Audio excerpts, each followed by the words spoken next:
YouTube channel Amar Panchi food वर्ल्डको तर्फबाट मैले बेसिक कुकिङ सुरु गरेकी छु।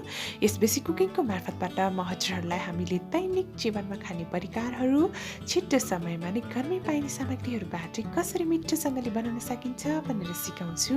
यसै सिलसिलामा म हजुरहरूलाई यो एकदमै पिरो र एकदमै मिठो भटमास साँधेर देखाउँदैछु। यो रेसिपी चाहिँ विशेष गरेर हजुरहरूले ड्रिङ्क्सहरूसँग खान सक्नुहुन्छ। त्यसको बाहेक चाहिँ खाना, रोटी, नान, परोठा, चिउरा, भुजा जेसँग खाँदा पनि हुन्छ। सुरुमा मैले 150 ग्राम भटमासलाई यसरी हाई फ्लेममा भुट्दैछु।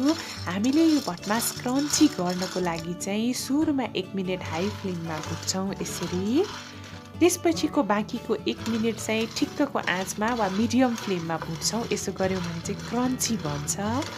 र अन्तिमको 1 मिनेट चाहिँ हामी एकदमै सानो आँचमा भुट्छौँ, ठ्याक्कै एकदम क्रन्ची बन्छ। त्यसपछि मैले ग्यास अफ गरिदिएँ र यो भटमासलाई चाहिँ 10 मिनेटसम्म यो प्यानमा नै राख्नुहोला।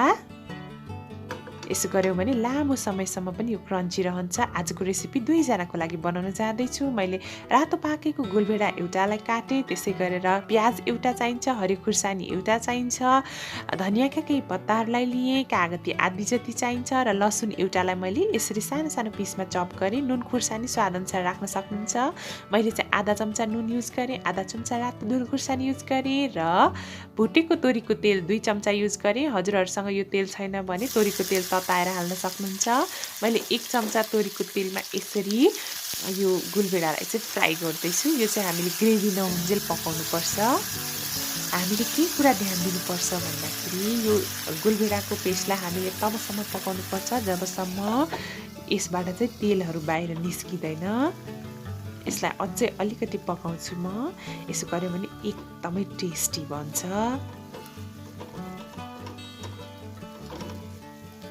हजुरहरूले देख्न सक्नुहुन्छ यतिको भइसक्यो। अब चाहिँ हाम्रो भटमास साध्नको लागि एकदमै रेडी भइसकेको छ।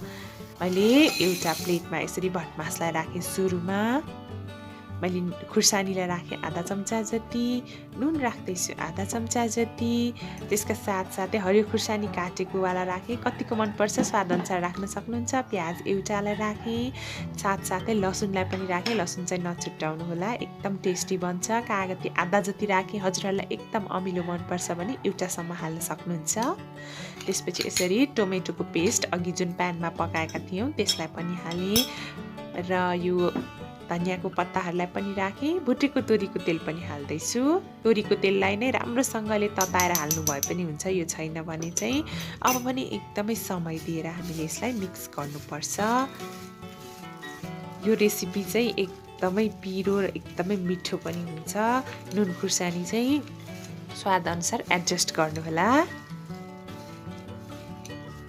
मलाई चाहिँ विशेष गरेर यो रेसिपी चिउरासँग खान मनपर्छ। भटमासमा चाहिँ एकदमै प्रोटिन हुने भएकोले पनि यो हाम्रो स्वास्थ्यको लागि एकदमै राम्रो परिकार पनि हो।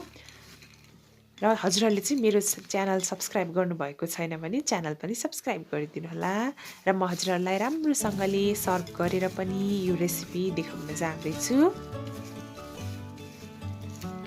तर मिक्स गर्दाखेरि चाहिँ सकेसम्म हातले नै मिक्स गर्नुहोला। चम्चाले मिक्स गर्दा त्यति राम्ररी मिक्स हुँदैन, किनभने यसमा टोमेटो प्युरीहरू पनि राखेकी थिएँ मैले।